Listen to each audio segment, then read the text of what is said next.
अस्सलाम वालेकुम। क्या हाल चाल है? उम्मीद करते हैं कि आप खैरियत से होंगे। हमारी दुआ है कि आप हमेशा खुश रहें, हंसते और मुस्कुराते रहें और इसी तरह हमें अपना प्यार दिखाते रहें। बिल्कुल जी। मेरा नाम मुअज्जम मैं है। तारिक महमूद। मैं हूं इमरान उल्लाह। मेरा नाम मोहम्मद यूसुफ।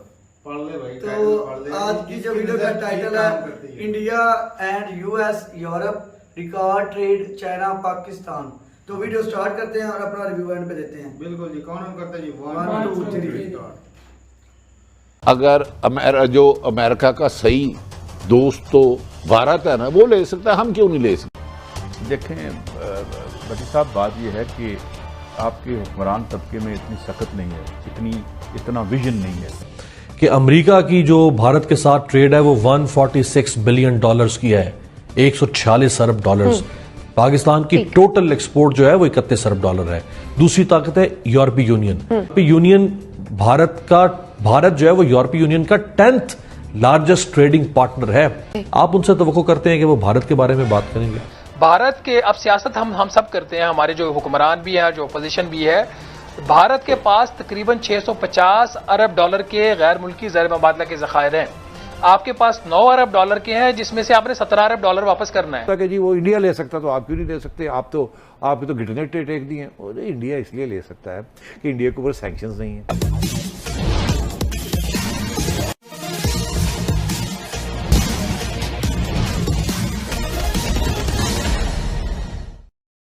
भारत आज जो दिनों दिन आर्थिक प्रगति करते जा रहा है और साथ ही दुनिया के बड़े देश अमेरिका सहित सभी यूरोपियन यूनियन देशों के साथ जो सबसे बड़ा व्यापारिक पार्टनर बन गया है, अब भारत को कोई दबाने वाला नहीं। भारत अपने राष्ट्र हित में फैसले करता है। पाकिस्तान में वह दम नहीं कि भारत जैसा व्यवहार कर सके। इसी पृष्ठभूमि में हो रही पाक मीडिया की चर्चा आइए सुनते हैं। बहरहाल बात करते हैं फिर जो इंडिया के वाले से हम बता रहे हैं कि इंडिया इस वक्त कोशिश कर रहा है सस्ता तेल लेने के मारे। तो एक अंदाज है ना खान साहब का, एवं बयान दे देना इंडिया इस पे काम कर रहा है। जरा थोड़ी डिटेल दें हमें, वो क्या सिचुएशन है। हालांकि IMF और जो वेस्ट है वो तो ईरान पहले बहुत उसकी फ्रिक्शन ऑफ ऑयल उधर से आता था। अब जब से उन्होंने सस्ता किया है, उनके पास फैसिलिटियां तो हम क्यों नहीं ले सकते? पाकिस्तान को क्या काजी साहब, ये मेरी भी रहनुमाई फरमाएं। अगर जो अमेरिका का सही दोस्त तो भारत है ना, वो ले सकता है, हम क्यों नहीं ले सकते? जरा रहनुमाई फरमाएं आम लोगों के लिए, मेरे लिए नहीं। देखें बटी साहब, बात यह है कि आपके हुक्मरान तबके में इतनी सख्त नहीं है, इतना विजन नहीं। भारत के अब सियासत हम सब करते हैं, हमारे जो हुक्मरान भी हैं, जो अपोजिशन भी है। भारत के पास तकरीबन 650 अरब डॉलर के गैर मुल्की ज़र मुबादला के ज़खायर हैं। आपके पास 9 अरब डॉलर के हैं, जिसमें से आपने 17 अरब डॉलर वापस करना है। देखिए, ये बरादरी कुछ नहीं है दुनिया में। दुनिया में सिर्फ 2 ताकतें हैं, एक का नाम अमेरिका है, दूसरे का नाम यूरोप है। बाकी सब कमी है, इनके कोई बरादरी नहीं है। इन दोनों की हालत यह है कि अमेरिका की जो भारत के साथ ट्रेड है वो 146 बिलियन डॉलर्स की है, 146 अरब डॉलर्स। जिसमें से भारत जो माल अमेरिका से खरीदता है वो 87.5 अरब डॉलर्स का है। पाकिस्तान की टोटल एक्सपोर्ट जो है वो 31 अरब डॉलर है। दूसरी ताकत है यूरोपीय यूनियन। भारत जो है वो यूरोपीय यूनियन का 10th लार्जेस्ट ट्रेडिंग पार्टनर है। 2.1% ट्रेड है सिर्फ और सिर्फ गुड्स की, सर्विसेज अलहदा से है। आप उनसे तवक्को करते हैं कि वो भारत के बारे में बात करेंगे? इकोनॉमी इस वक्त दुनिया में सबसे बड़ा सिक्का है, इसके अलावा कुछ नहीं है। कि जो रशियन ऑयल है जो इंडिया लेता है या जॉर्डन लेता है, वहाँ जो रिफाइनरीज हैं वो बात सामने आ गई है ना कि हम इसलिए नहीं लेते रशियन ऑयल कि उनका जो ऑयल की रिफाइनरी अलग होती है, वो यूराल ऑयल है, उसके अंदर बहुत मुख्तलिफ कंटेंट है उसको क्लीन करने के लिए, और वो इसीलिए सस्ता भी है।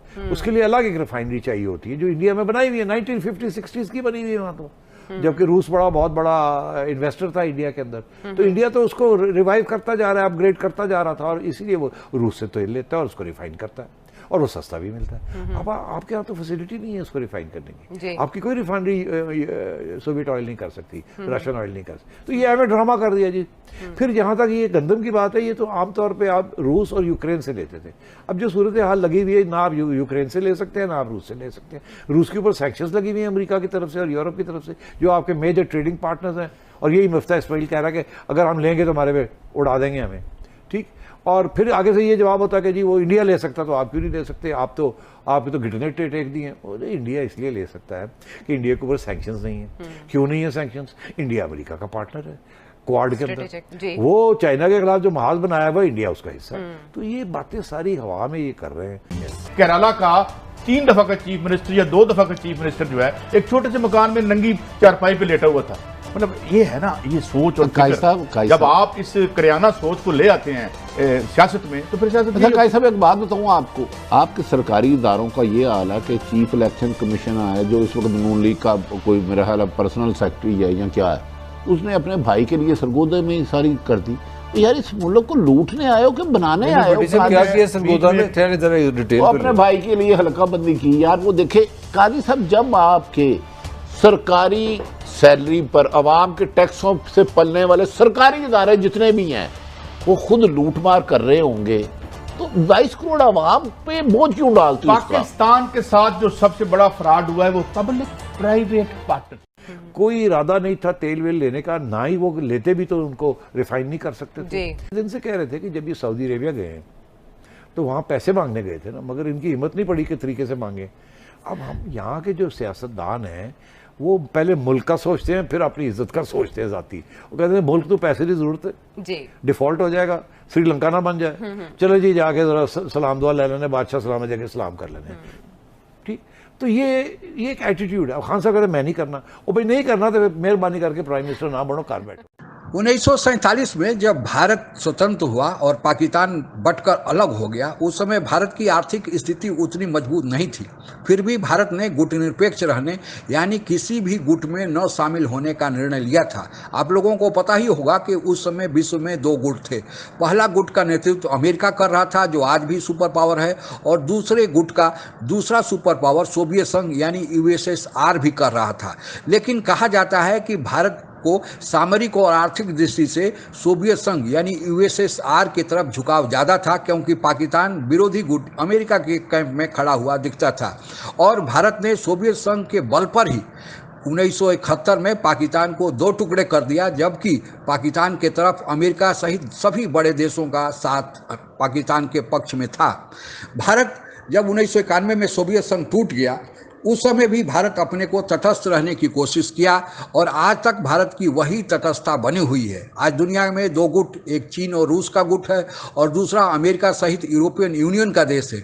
दोनों गुट भारत की जो आज आर्थिक और सामरिक ताकत बनी हुई है उसको लेकर भारत को अपने गुट में बनाना चाहते हैं, अपने गुट में रखना चाहते हैं। भारत जिस तरफ अपना वजन रखेगा उस गुट का पड़ाव स्वाभाविक है भारी हो जाएगा। लेकिन भारत अपने राष्ट्र हित को ध्यान में रखकर फैसले ले रहा है। भारत ने जब सोवियत संघ से S-400 लिया तो दुनिया में यह शोर मचा कि भारत पर अमेरिका प्रतिबंध लगाने जा रहा है, लेकिन अमेरिका को पता है कि अमेरिका जो चीन का विरोध कर रहा है और क्वाड के जो 4 देशों का संगठन बना है, भारत उस क्वाड का महत्वपूर्ण मेंबर है और चीन से सीधा मुकाबला भारत ही कर सकता है और कोई देश नहीं कर सकता है। इसलिए अमेरिका चाहते हुए भी भारत पर S-400 खरीदने के लिए प्रतिबंध नहीं लगा पाया।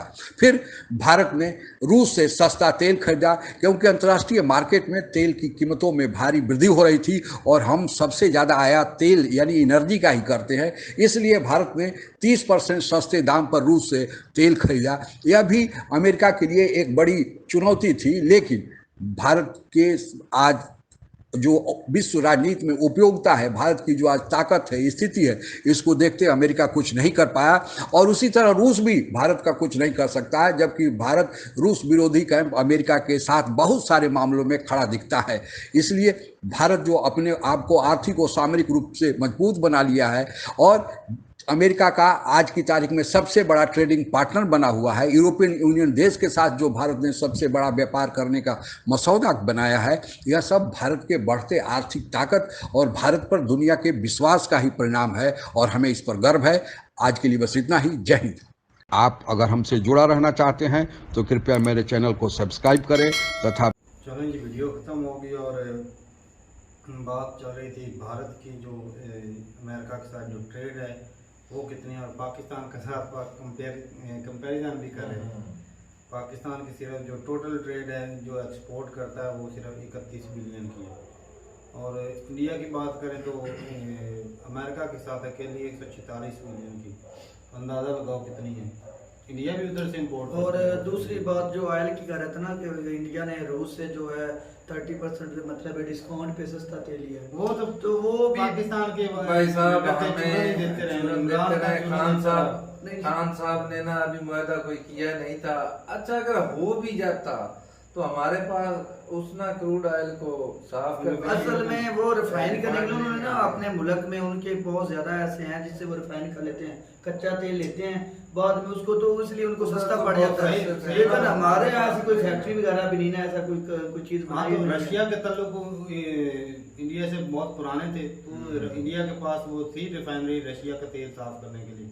पाकिस्तान तो अब ये इमरान खान दौरा पहली दफा किया इतने सालों में, यूएसए रशिया को तोड़ने में पाकिस्तान के तो हाथ था अमेरिका के साथ, और उसी दौरे का भुगतान अब हम भुगत रहे हैं। सही बात आज फिर वो पेट्रोल की कीमत, हालांकि ज्यादा फायदा हमें अमेरिका के साथ था। बिल्कुल, हालांकि क्योंकि पहले से हमारे मामलात उनके साथ चल रहे थे, हम उनके साथ मिलकर जैसे भी वो मेंटेन भाई ने कहा दिया कि अमेरिका के साथ मैं कैसा फायदा था, अमेरिका हमारे साथ था तो हमारे 2 हिस्से हो गए थे 1979 के। चलो कुछ 4 आने तो देते भाई आप ये देखो ना, लेकिन इस 4 आने के मुतबादल में वो हमसे भी बहुत ज्यादा अब नून लीग वाले क्या कर रहे हैं बताओ मुझे, नून लीग वाले क्या कर रहे हैं? उनके साथ ही मिले हुए हैं। अब जो इक़्तिदार में आए क्या कर रहे हैं, किसकी मदद से हुकूमत चल रही है? चल तो अमेरिका की मदद से रही है, उनके कहने पर ही महंगाई कर रहे हैं ना, आए दिन कीमतें बढ़ा रहे हैं। IMF ही सारा कुछ कर रहा है। मिफ्ता इस्माइल की स्टेटमेंट पता क्या आई है, वो बोल रहा था अगर IMF वालों ने हमें ना दिया पैसा,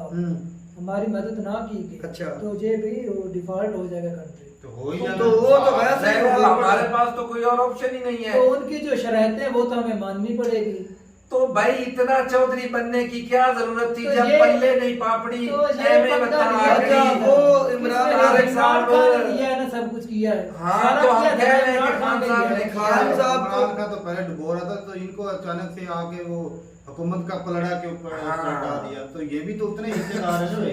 हाँ अच्छा इमरान चलो वो तो अच्छा इमरान खान अच्छा खासा गिरा के उसको हीरो बना दिया, हाँ दोबारा जीरो किया। खान साहब को शुरुआत खान साहब ने की है भाई। यार भाई शुरुआत तो ये सारे करते आ रहे हैं, यकीन नहीं इमरान इंडिया भाई। और बात करें इंडिया के तो भाई उसके ताल्लुकात अच्छे हैं, क्वाड का मेंबर भी है, उनका पार्टनर है, और अमेरिका जो वो इंडिया को खुली छूट दे रहा है, इंडिया को पावरफुल बनाने के लिए वो कोशिश कर रहा है। तो अपना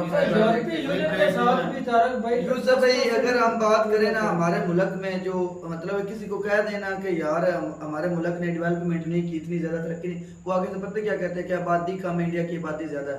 तो जब उनको कहा जाए कि जापान की आबादी कितनी है तो फिर वो हैरान हो जाते हैं। हाँ, मतलब उनकी कितनी आबादी, तलीम जो है ना, तलीम है इतना सा है इसराइल, इतना सा। हाँ तो मैं वही तो बात करूँ ना कि हम खुद भी मैं बताता हूँ ये सब। अब बात पता नहीं किधर चली जाएगी।